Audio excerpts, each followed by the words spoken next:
अस्सलामुअलैकुम। हम न्यूज़ की बजट ट्रांसमिशन में खुशामदीद। मैं हूँ सैयद समर अब्बास।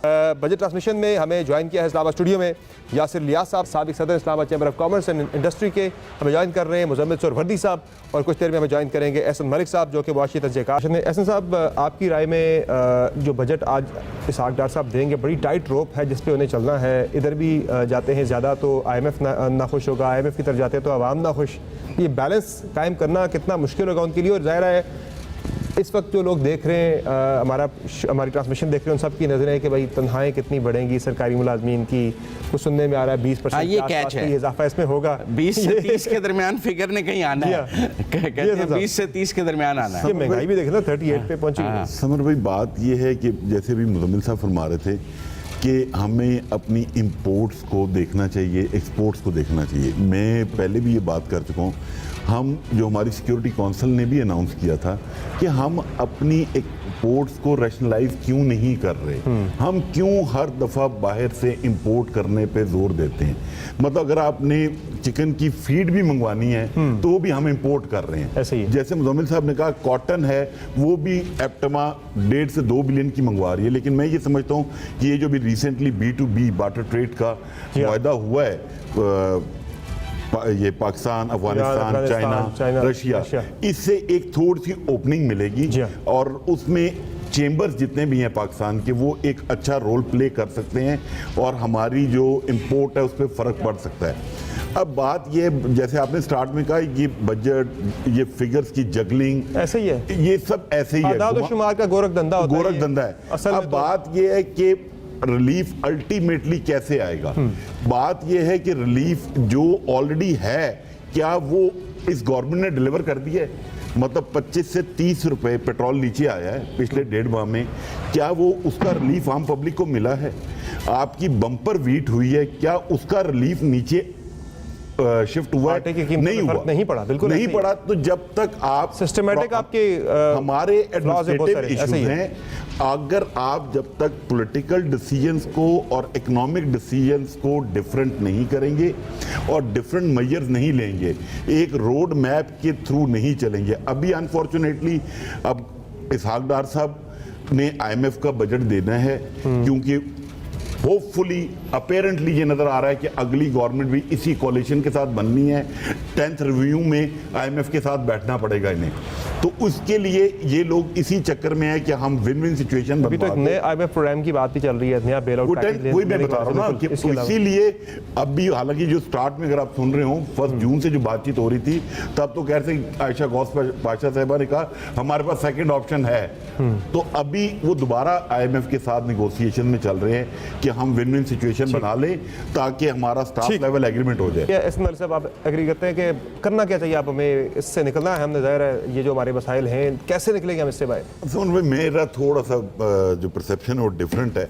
मेरे ख्याल में इस वक्त हमारे जो गवर्नमेंट के एक्सपेंडिचर हैं उनको कट डाउन करना चाहिए इमीडिएटली, और हमें फोकस करना चाहिए फॉरेन रेमिटेंस की तरफ। और प्लस जो हमारे ये जो सफ़ेद हाथी हमने पाले हुए हैं, अगर उनको प्राइवेटाइज नहीं कर सकते तो एटलीस्ट पाकिस्तान में ऐसे अदारे मौजूद हैं जिनको दे के अपने सर से हम लाइबिलिटी उतार सकते हैं। रियल इस्टेट सेक्टर को हमें प्रमोट करना चाहिए, IT सेक्टर को प्रमोट करना चाहिए, एग्रीकल्चर सेक्टर को प्रमोट करना चाहिए। रियल इस्टेट पे भी बाय द वे मजीद टैक्सेस लग रहे हैं, अगर लगाएंगे तो खुशी करेगी गवर्नमेंट। मैं तो यही कहूंगा। ऑलरेडी आपका जो तामीराती शोबा कितना नीचे आ गया, आपका क्योंकि हमने तो 5.53 पे आ गया। हमने तो ऑलरेडी पहले कहा है कि जो सेक्शन 111 है, जिससे कि आप 50 लाख रुपए तक पाकिस्तान ट्रांसफर कर सकते थे, उसकी लिमिट बढ़ाएं। एक पॉजिटिव न्यूज जो सुनने में आ रही है चैनल पे कि उसको $1 लाख कर रहे हैं, वो भी कम है।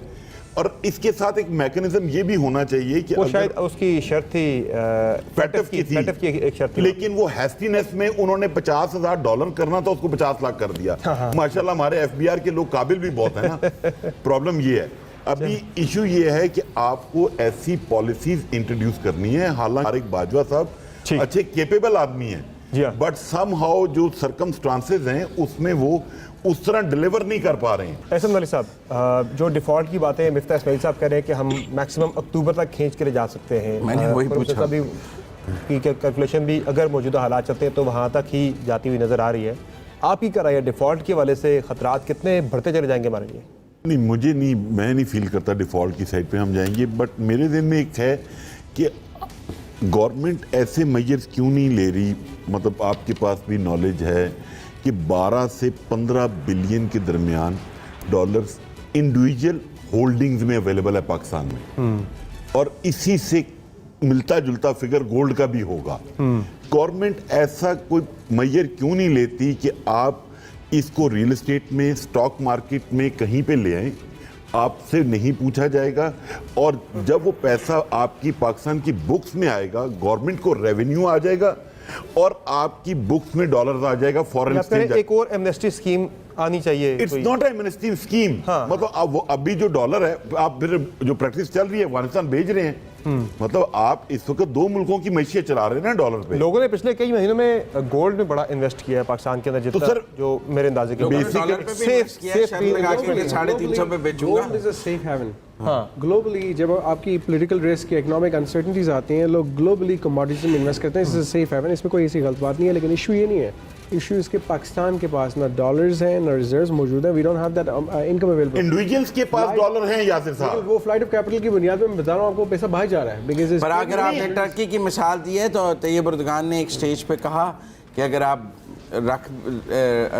कन्वर्ट भी कर लें तो हम आपको उसी रेट पे रखेंगे जिस रेट पे बढ़ता रहेगा, आपका पैसा बढ़ता रहेगा, आप कन्वर्ट कर लें, हम उसको रोकेंगे नहीं, वो लोकल लीरा में बढ़ता रहेगा। और समझ साहब बात ये, अभी यासिर साहब, मुज़म्मिल साहब, खुरम साहब भी जो बात कर रहे हैं ना, ये थोड़े से लॉन्ग टर्म मेजर्स हैं और प्लस ऐसे पॉलिटिकल डिसीजंस हैं, मतलब हमें शॉर्ट टर्म मेजर्स पे जाना है मेरे ख्याल में। मतलब ये जो 24 करोड़ का मुल्क है, इसका बोझ 35 लाख फाइलर उठा रहा है, मतलब इनडायरेक्ट टैक्सेस सिर्फ नॉन फाइलर भी पे करता है, फाइलर भी पे करता है।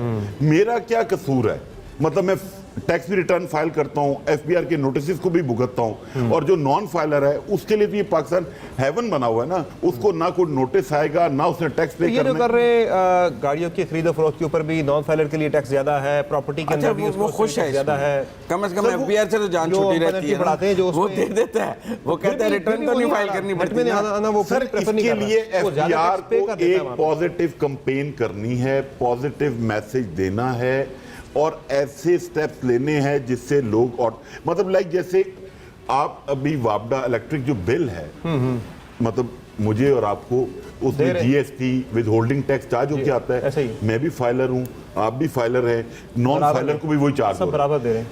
आईएमएफ की क्या प्रॉब्लम है, आईएमएफ भी आपको यही कहता है ना कि यार आपके जो डेट्स हैं इनको आप शेयर करें, तो भाई आप हमारे ऊपर से उतारे ना, तो जितने नॉन फाइलर्स हैं उसमें आपने रिलीफ देना है, 400 यूनिट वाले को रिलीफ दे दे, बाकी पे ठोक दे, नादरा से लिंक कर दें आप इलेक्ट्रिक बिल को, अच्छी तरह ऑटोमेटिकली आप एक्साइज से लिंक कर लें। मतलब आप ये कह रहे हैं कि अगर नॉन फाइलर का बिजली का बिल 1000 यूनिट का है तो उसको और टैक्स लगे और इलेक्ट्रिसिटी बिल की टैक्स रेशियो कुछ और हो। नहीं, मैं कहता हूं मुझे टैक्स रेशियो होगी नहीं, क्योंकि मैं टैक्स पे कर रहा हूं, जो नहीं पे कर रहा उसको लगाएं आप। ठीक, चलें। सिर्फ उनसे आप अयाशी पे टैक्स लेते हैं, एक्स्ट्रा मसलन गाड़ियों पे ले लिया, आप रियल एस्टेट में ले लिया, हर जो कंपल्सरी आइटम्स है उनके ऊपर भी basic necessities of life, real estate पे भी आप टैक्स नहीं कलेक्ट कर पा रहे ना। एफबीआई के अंदर रिफॉर्म्स की जरूरत है, हमारा टैक्स सिस्टम इतना कॉम्प्लिकेटेड है कि वीबॉक अब किसी आम आदमी हो गए ऑपरेट कर लें, इवन हम जैसे लोगों को जो बिजनेस कर रहे हैं हमें कंसल्टेंट रखने पड़ते हैं जिनके पास एटलीस्ट कुछ बेसिक एक्सपोजर भी है दुनिया के टैक्स सिस्टम का,